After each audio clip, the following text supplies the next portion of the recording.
this is the book that I've been using as a guide. I've done a lot of other research and to fill in a lot that this book left out. Right now I'm reading a book called The Murderous...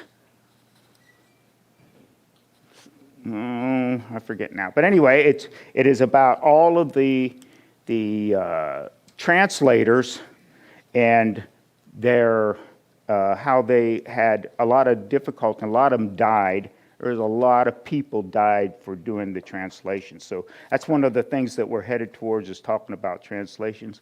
We'll do that next week or next time, I guess. I'm not done with it yet. Okay. So this is class 3. We're going to be talking primarily about the Old Testament, and then we'll end at the Septuagint. And we've kind of touched on that before. And then the last class is what makes canon canon. What does that mean? And the apocryphal books. If you have never looked at the apocryphal books, they are interesting and edification. There's I read 2 Maccabees or 1 Maccabees. 1 Maccabees when for the Intertestament time small group, and it's very enlightening. It has the whole history of the revolt, the Maccabean revolt, and they're very important to Christianity, and you probably haven't even heard of them, and they're very important. And then about the English Bible, and I have, interestingly, I was thinking about constructing some kind of graphic that shows how all of these different translations are connected, and I found somebody had already done that, so I'm going to steal that and use it. So anyway, over the last couple of classes, just as a quick review, we've talked about language, we've talked about writing, the Egyptian writing, the ancient Hebrews writing, and how that came about, and also how it changed over time. We talked about Moses writing the Pentateuch, 1500 BC. We talked about God writing the 10 Commandments twice, and Moses broke the first set, and so I can imagine Moses going back, God, you remember those tablets you gave me? I broke them, and it's like, Moses, how could you do this? Anyway, so we talked about that. Yes, sir. They were. God wrote them in stone with his finger. Yep. I don't know. Maybe he was. No record. It just that God wrote them again. So we've talked about the different materials, about the ostraca, the clay pot pieces, right, and how they have lasted over more so than any other thing. They have a very long life. Papyrus, we talked about how the Egyptians created this whole industry of papyrus, how the apostles wrote their first letters on papyrus, and those got moved around. Papyrus was it would get worn out pretty quickly, but there's papyrus in the Dead Sea Scrolls, so there's fragments of it, and how eventually things morphed into parchment, and how that industry grew up in Pergamum, and then how the Codex was created by the Romans, and then eventually the parchment and the Codex were kind of put together, and that gives us this. This is how we got this form, and we can The Romans were thugs. However, they were fairly clever and very organized. So we talked about von Tischendorf and the Smith sisters, twin sisters, finding things at St. Catherine's Monastery in the Sinai. And von Tischendorf found these Sinai Codex, and part of it was in a burn barrel that was going to be burned, and he discovered it. And eventually, one of the monks told him that, yeah, I have a whole copy of this, and found the entire New Testament.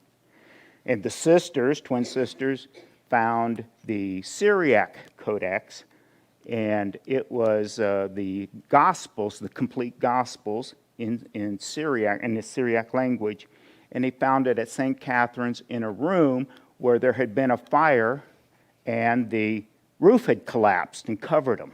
And so they're digging around in there, and they found those. So, thinking about this, there is actually a thread. There's a thread that ties all of this together. And it's from the Old Testament through the Intertestament time to and through the New Testament to now.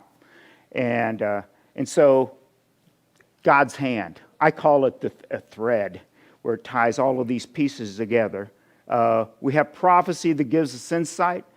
We have the Intertestament time, 420 years, and the Apocrypha texts, which we're going to talk about next time, were written during that time. They were the Old Testament Apocrypha. There's New Testament Apocrypha. We'll talk about those also. And then we had the scribes. God bless the scribes, because had it not been for them, we would have none of this stuff. So they're the ones who were copying this stuff. And it's not always straight, and there are participants that you would never expect. Think about this. Cyrus. Who would have ever thought that a Persian king would set the Jews free? I mean, and it was like completely different religious thinking on their part. And yet, God called him out and said, "You're my guy, and you're going to set him free." And he did. And it is recorded on a clay cylinder, that the edict from Cyrus that says the Jews are going to go free. It was probably not that simple, but there was a lot, but it was there. And it's a record of it, a physical record. And then that I think that thread is real. And so you can see it from these historical records. There's a lot of things that are outside the Bible that point into the Bible that corroborates it. And I've been seeing this through archaeological finds, and also some of this history that I've been researching. And it is amazing how many things point into the Bible and tie this whole thing together, and things you would never even think about. And it's there. And it goes all the way from the Hebrew text to the Septuagint, Latin Vulgate, we're going to talk about those, and then to the Greek New Testament, and to all of the Bible translations. And you can see it kind of ties everything together. And again, I said this at the first, these texts did not just happen. God has made these things happen, and over time. And all the way from when God said, "Let there be," to Abram, where God said, "I choose you," to today. And what's the tools? Word of mouth, the oral traditions early on, where they were passing along the lessons that God was teaching them. Moses writing the Pentateuch, and we had a discussion about, could he possibly have done that? Did the Hebrew language exist then that he could? And the answer was yes. It was actually around, that he could, in fact, have written it. All of the prophets, the songs, God himself and the 10 Commandments on stone twice. And then Wars, fires, and we've talked about this, where the sisters found that stuff underneath a collapsed roof where there had been a fire. And oppression, the diaspora, the Jews get spread out all over the place, and yet God's word is always, it always survives somehow. And it's accessible, okay? There are 7,151 languages. And I think that number's actually low. I've seen a higher number than that. But anyway, that's the number I'm going with right now. 142 original language. So that 7,000 languages come out of these root languages of 141 languages. There are 7 billion copies of the Bible over time. It is the most published book of all time, more than anything. There are more ancient copies of the Bible than any other ancient text. And you got to ask yourself, why is that? Or that's what I would ask. Why is that? Why are there so many of them? And the reason is God makes that happen. People are hungry for that. And so the word, they keep getting copies, books, and there were lots of them created to satisfy that need amongst the community. The Bible is written in 756 languages, and in addition, the New Testament is 1,756 languages, and then portions are an additional 1,274 for a total of 3,756 languages. I had to get my calculator out to just make sure that was right, but it is right. So 3,756 languages. And what is it? It's consistent. The message is always consistent all through time, even from the oral traditions all the way to when it was starting to be written, to the time where these translations occur. And it's always been consistent. 1,500 years, 40 authors, 3 continents, 3 languages. You've heard Bill say that over and over again. And so this history of it shows that in fact that's true. He's not just standing up. Okay, Bill, if you're listening to me, and he's not here, right? Okay, obviously. So you did good, Bill, wherever you are. So it's a message of love and salvation. The scribes, they're very, very important. And up into the 1400s, when the printing started up, the scribes were absolutely critical. And then the textual critics, to ensure that the text is consistent. And those are guys like von Tischendorf, who created the methodology for going through and doing that, textual criticism, which is to make sure that when you read something that is always consistent with the ancient texts. Okay. So I love this graphic.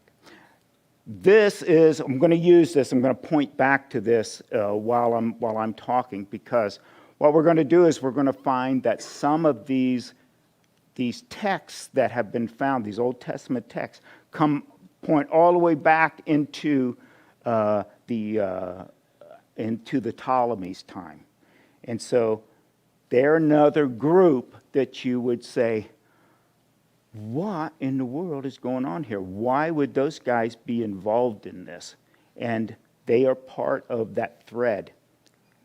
And they were certainly not Jews, for sure. And God used them. Okay, so the first one up is, and so we're going to be talking about these old texts. This text right here, this is a picture of the Nash Papyrus. Walter Nash he bought these antiquities, and back in 1902 in Egypt, he purchased that.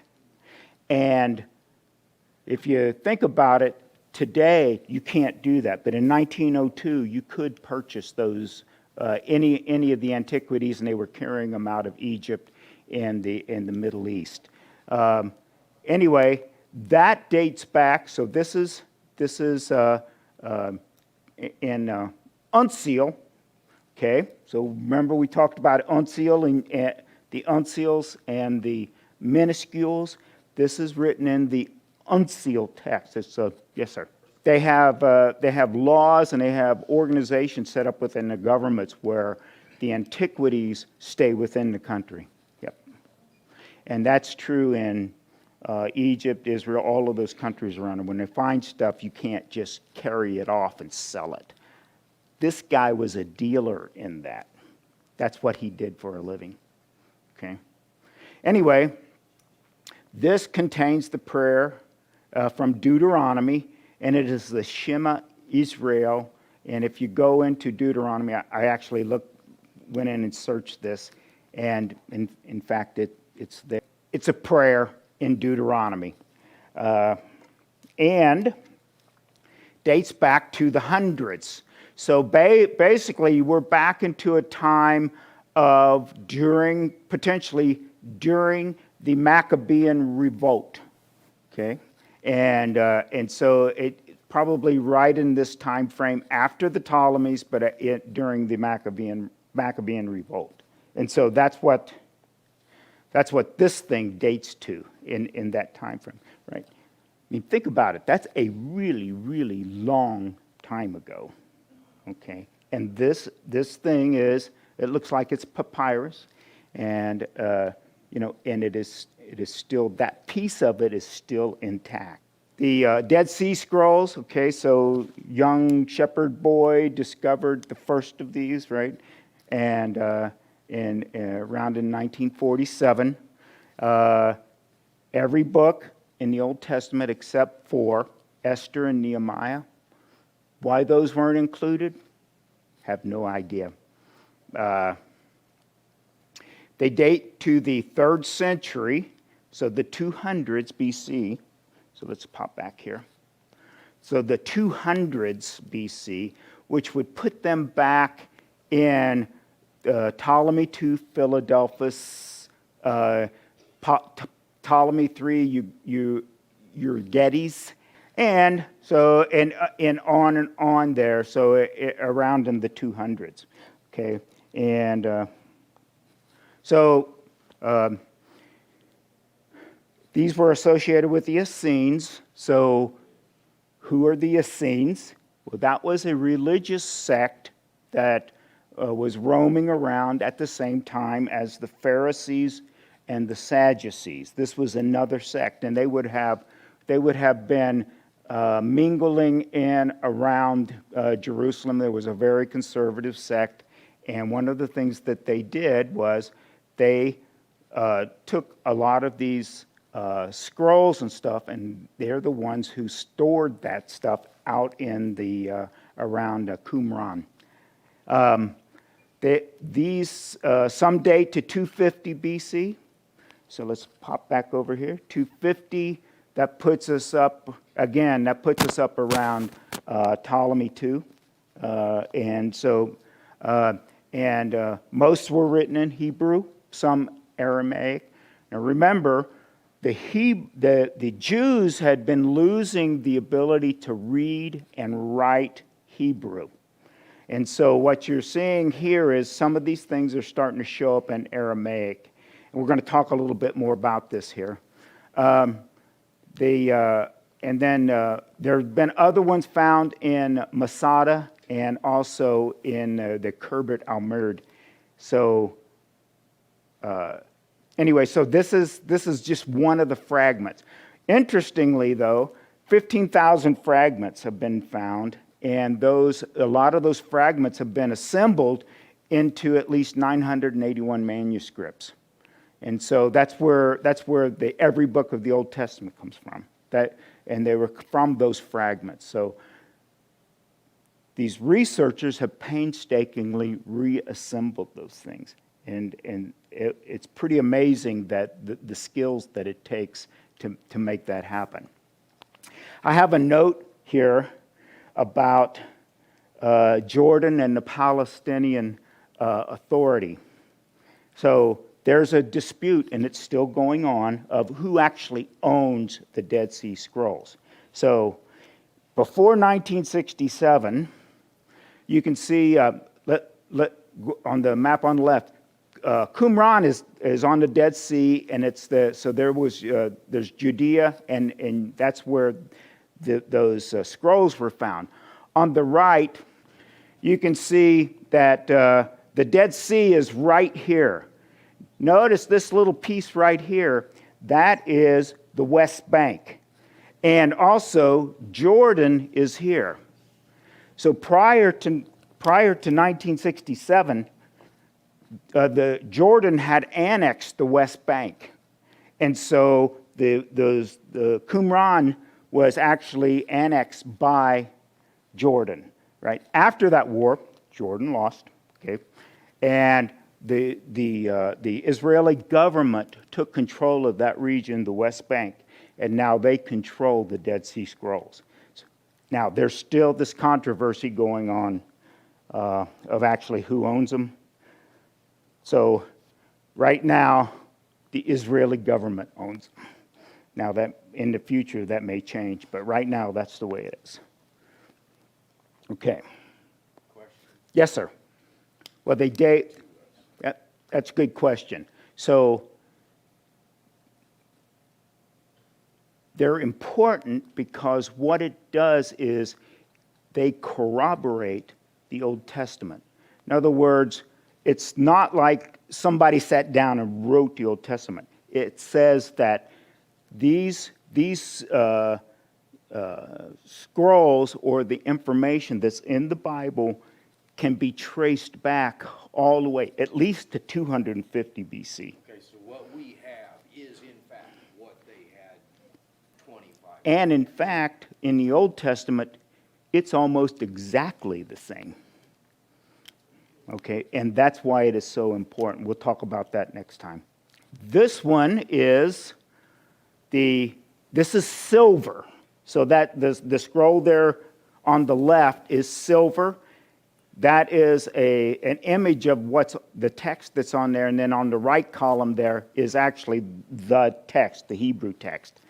And it dates to the 600s BC. Okay? Now, so my other chart doesn't go back far enough for that, so I had to pull this one up. And if you look here, down there in the blue oval, there is the captivity of Babylon. That was written prior to that. Okay? That's pretty old. So what this does is it connects us to those times. And that, again, this is part of that thread that I've been talking about. Okay.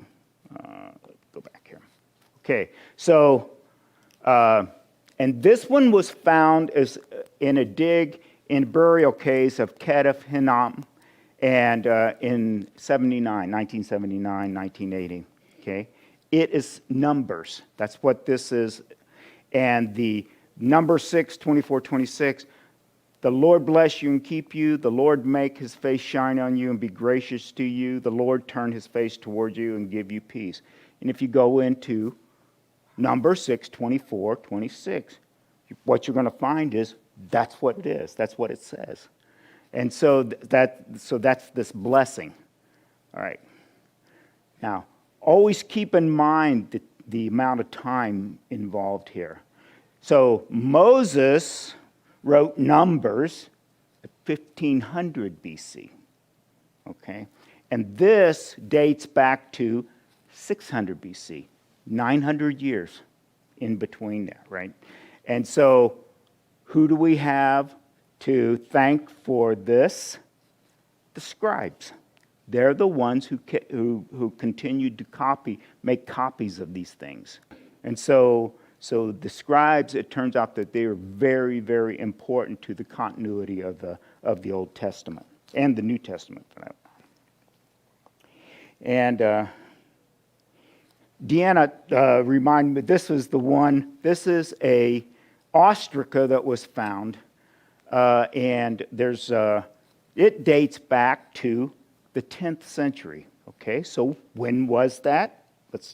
It is back in King David's time, actually a little bit later than that, maybe in late Solomon's reign, okay, or in Rehoboam, who was Solomon's son, okay, in that time frame. That's where this comes from.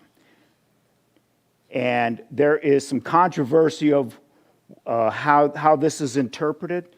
So I've seen some translations of this that refer into the Old Testament. And then there are been some others that I think Deanna told me that it was a complaint, that one of the merchants was complaining. Yeah, and so who knows what it's going to be. Eventually, I guess it'll get sorted out. The interesting thing, though, is we're at the top of the hill here, over on the left. And 1000 BC is only like 3 or 4 layers down, right? So if you look at that, the conquest of Canaan and the exodus from Egypt is around probably around 1446, 1500 BC, back when Moses was around. And that is a layer that is much lower than the others, right? And that's one of the reasons that there's typically not much found. However, recently I read that there was a piece of material that is very consistent with the priest's garb that had the right colors. It was like purple and reds and stuff like that. And it was a little piece of material, and it dates back to 1500 BC. So those things, you know, it's real, and again, it's all this connectivity.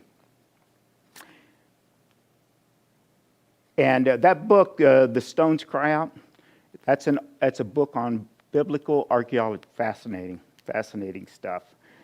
So I would recommend that book if you were inclined to read it. Okay. Okay. So, what is the big event that happened in 1948?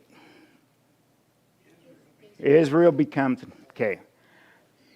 However, in 1947, late November, what does the UN do?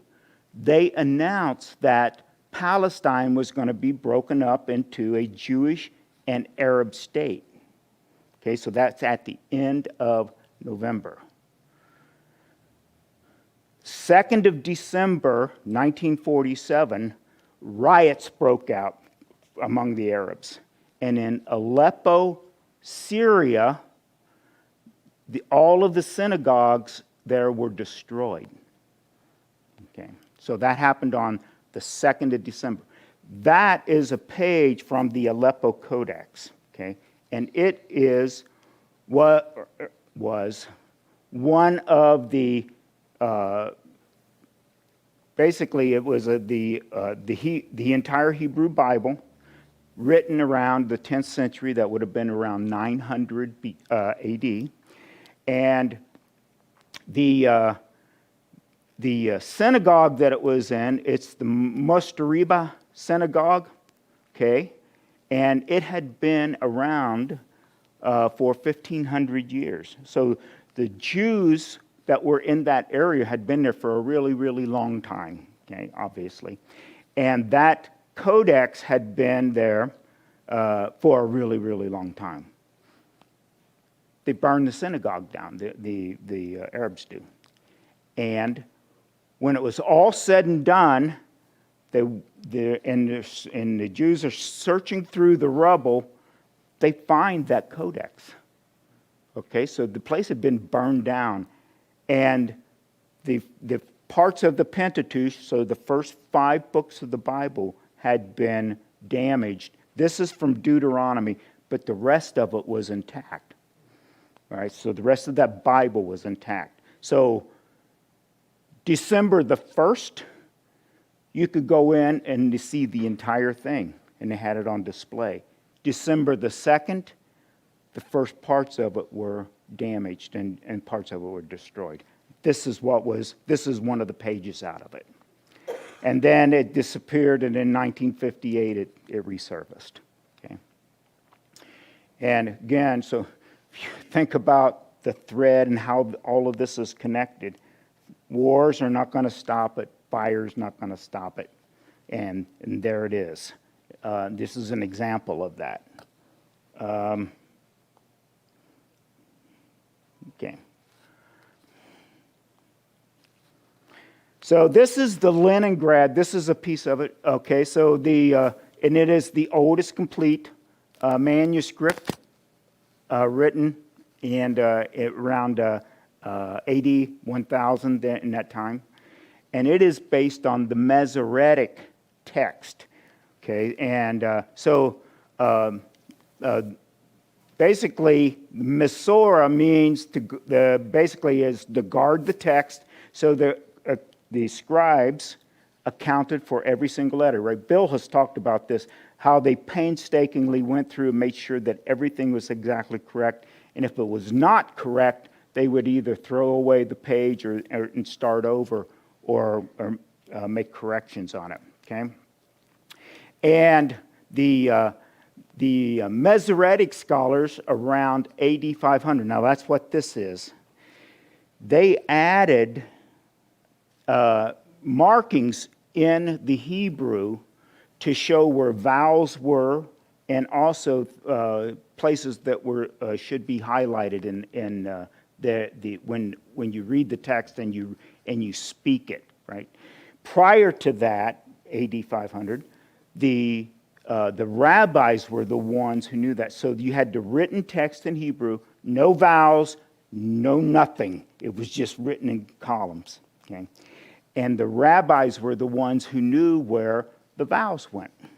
And they're the ones who knew where things should have been highlighted in the text, and how to actually read the text and then actually speak it. Right? After that, the Jews, just a regular old Jew, once they learned those markings, they could go in and read the text and actually speak it. Okay. The interesting thing is that last bullet there. This text was compared to that silver Ketef Hinnom scrolls. Okay, that's the one that dates back to 600 BC. Okay, so that dates back to when the Jews got carried off to Babylon. Okay, and they were exactly the same.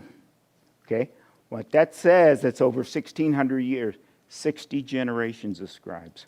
Oh, absolutely, yeah, no doubt about it. Yeah, yep.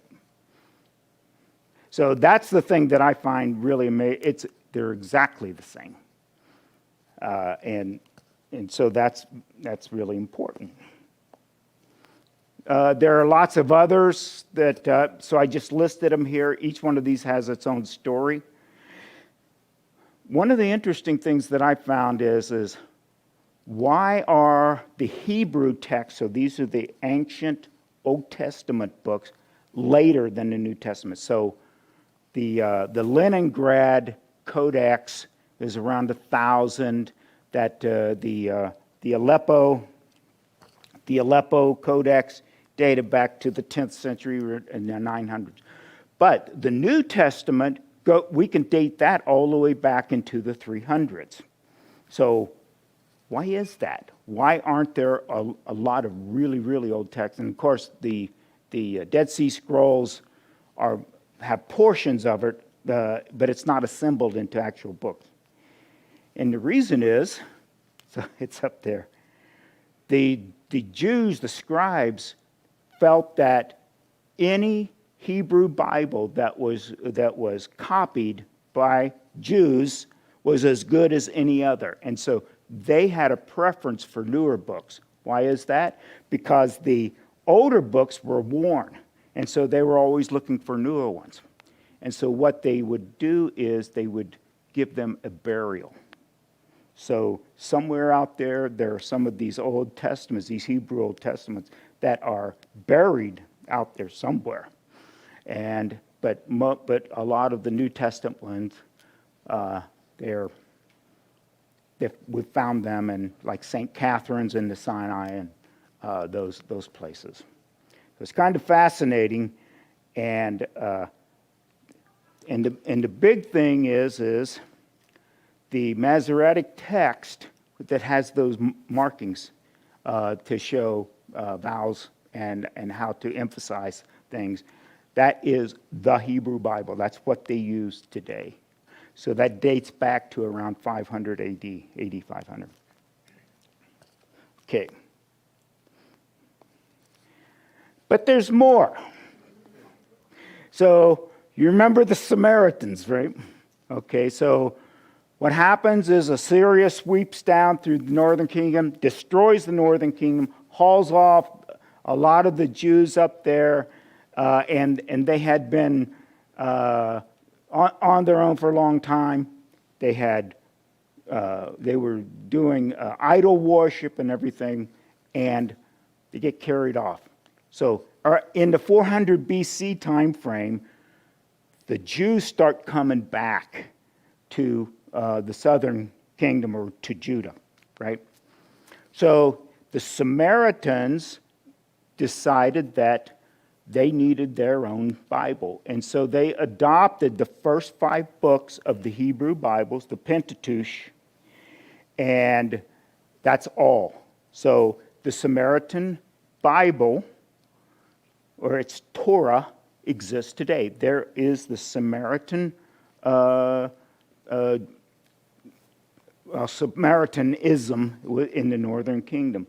Now, there were 6,000 differences between that and the Hebrew Old Testament. But for the most part, the information or the message stayed the same, except that they made some additions, like in Exodus 20, put it up there. There would be it was an instruction to build a temple on Mount Gerizim, and that is not in the Hebrew Bible. It's in the Samaritan Pentateuch. Okay, and this is we've talked about this in Nehemiah, right? We talked about Nehemiah. Nehemiah went down to rebuild the wall around Jerusalem, and he was a contemporary of Ezra. Ezra was educated in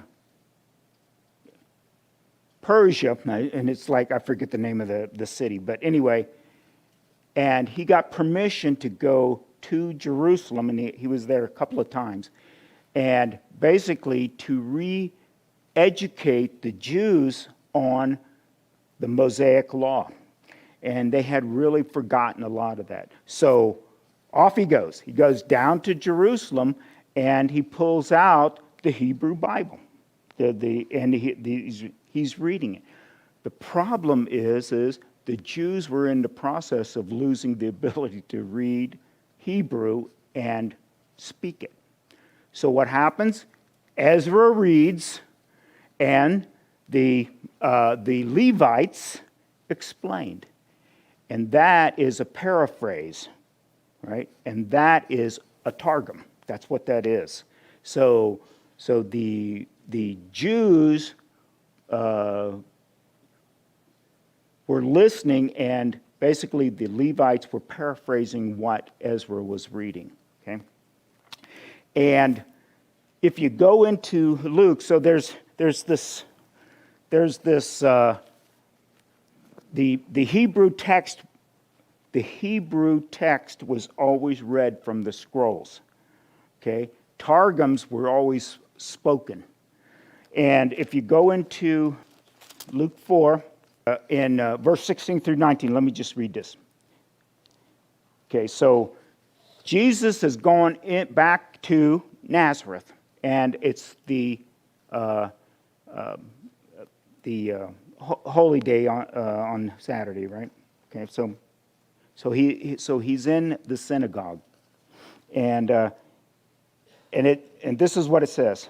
It says, when he came to the village of Nazareth, his boyhood home, he went as usual to the synagogue on the Sabbath day, so the holy day, Sabbath day, and stood up to read the scriptures.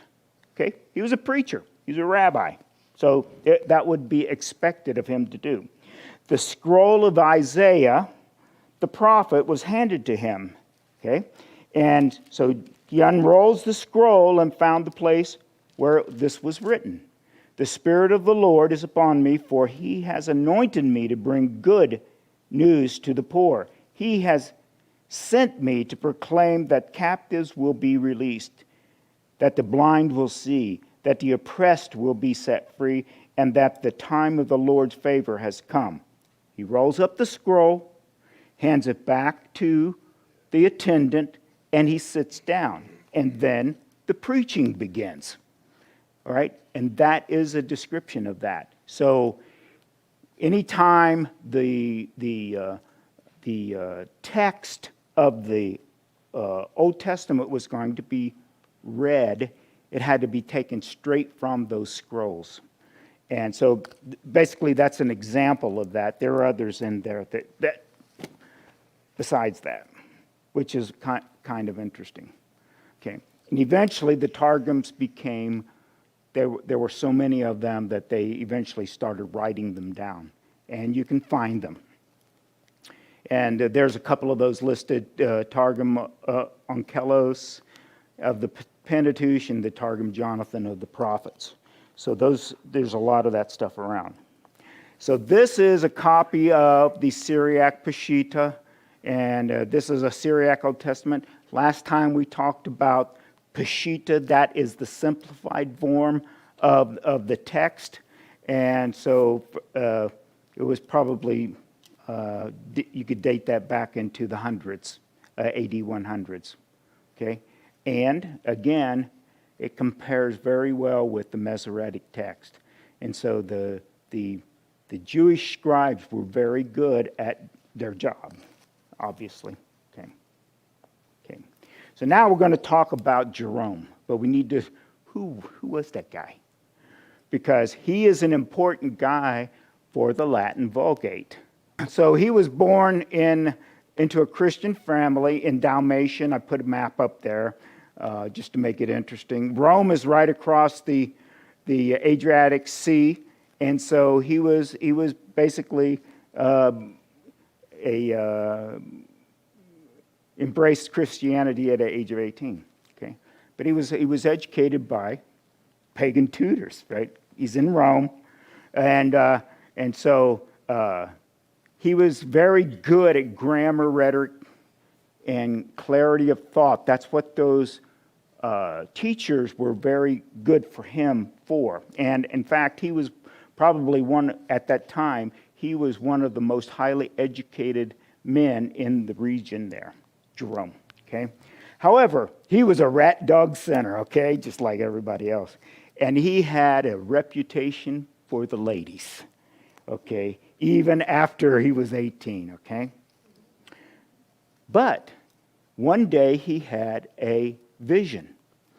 And in that vision, he's talking to God. And Jerome says, "Hi, I'm Jerome. I'm a Christian." God says, "No, you're not. You're not a Christian. You are a Ciceronian." And the Cicero was one of the great orators, and he was one of the great thinkers in Rome. And so what God was calling him out on in that vision was, you may call yourself a Christian, but you better look deep inside and make sure that you really are. And so after that was a life-changing experience for him. He dedicated the rest of his life to Christian endeavors, and it was like the Latin Vulgate.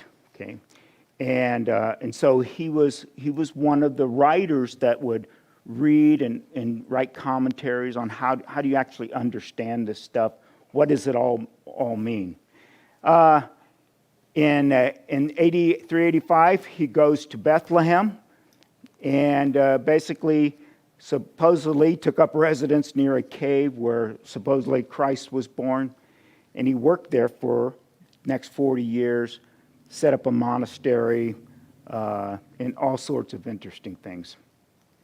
Okay, so that's who he was in kind of a nutshell, okay? So, the Latin Vulgate. So this is one of the very important translations that took the Greek and put it into a form that the church could read, not the regular folks, the church. Okay, and so it was the four Gospels that they actually started on, and he had actually done this Vetus Latina. He had actually done that, so that was an update or a revision of that. And then the New Testament, the rest of it was from other authors, and he revised those.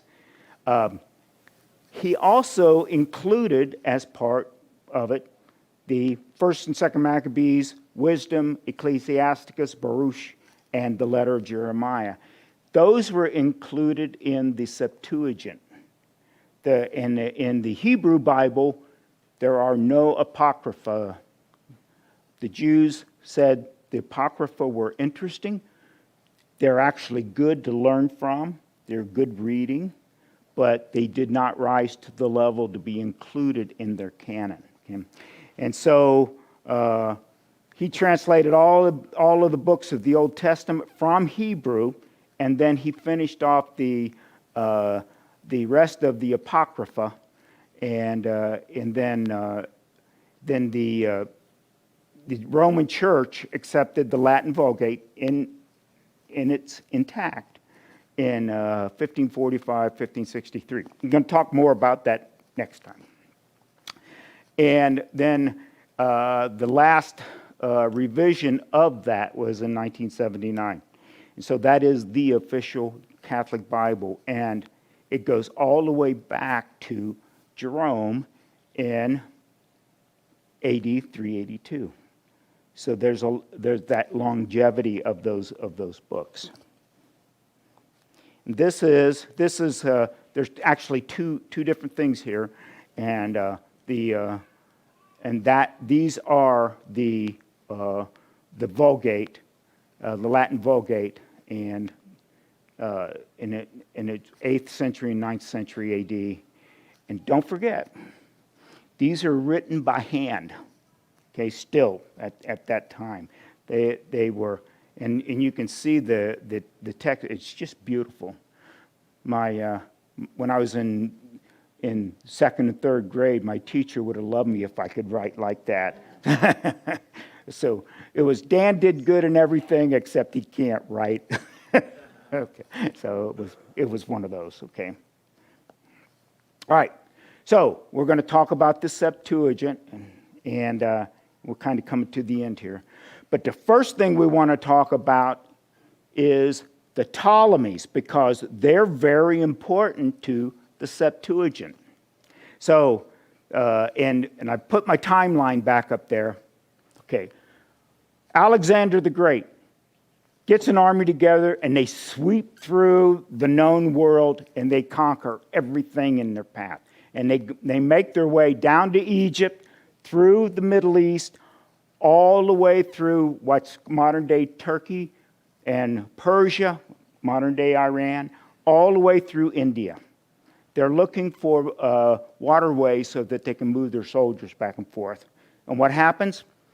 Alexander up and dies. All right?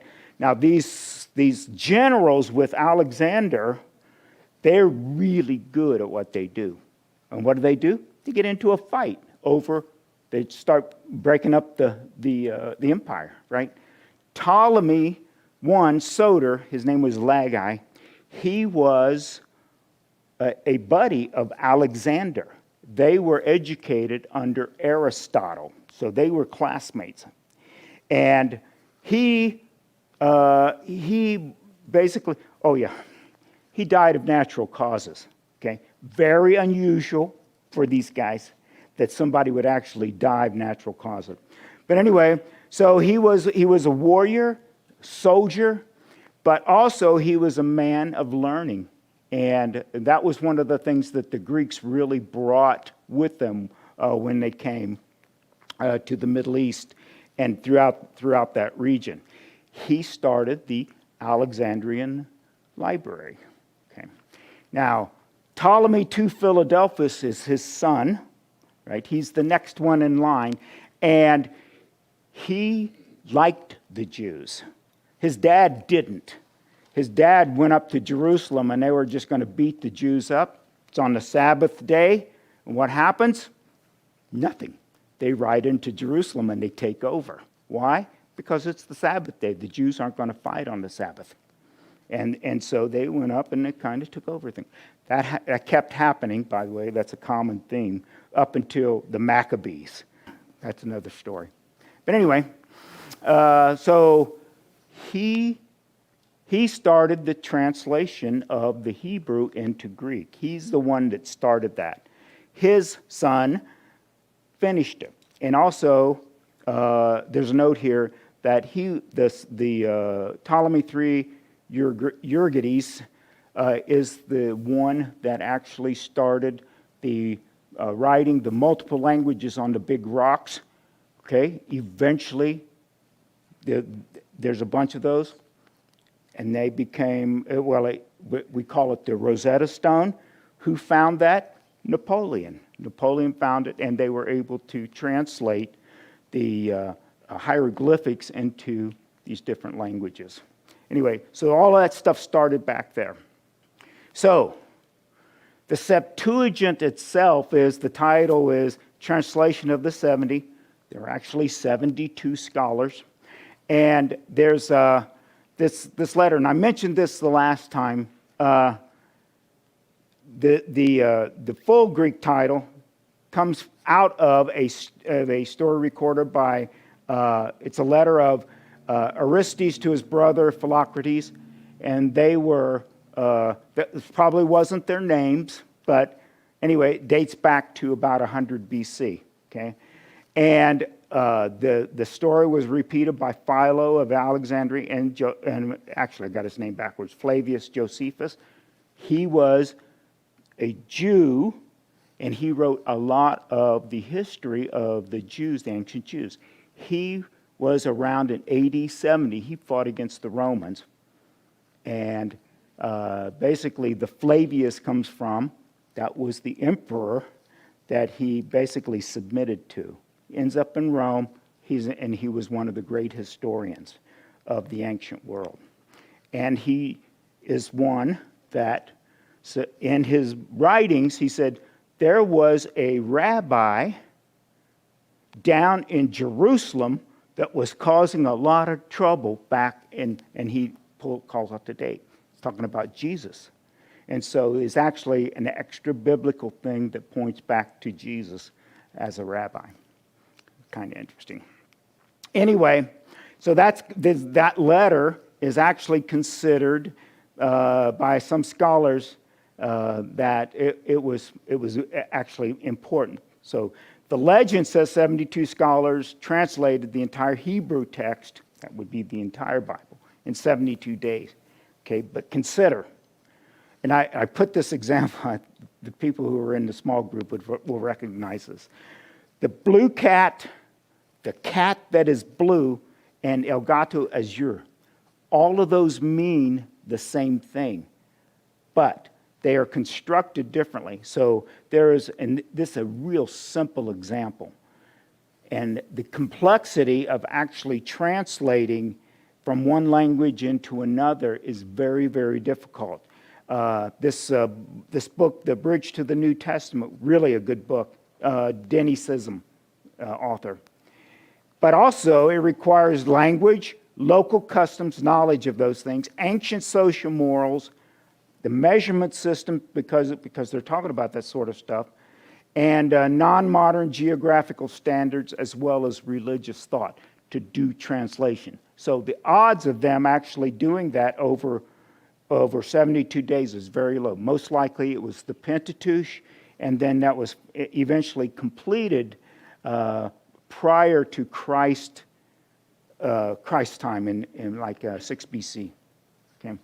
And then the Old Testament was assembled and accepted because they were individual books, and then they were assembled into one book.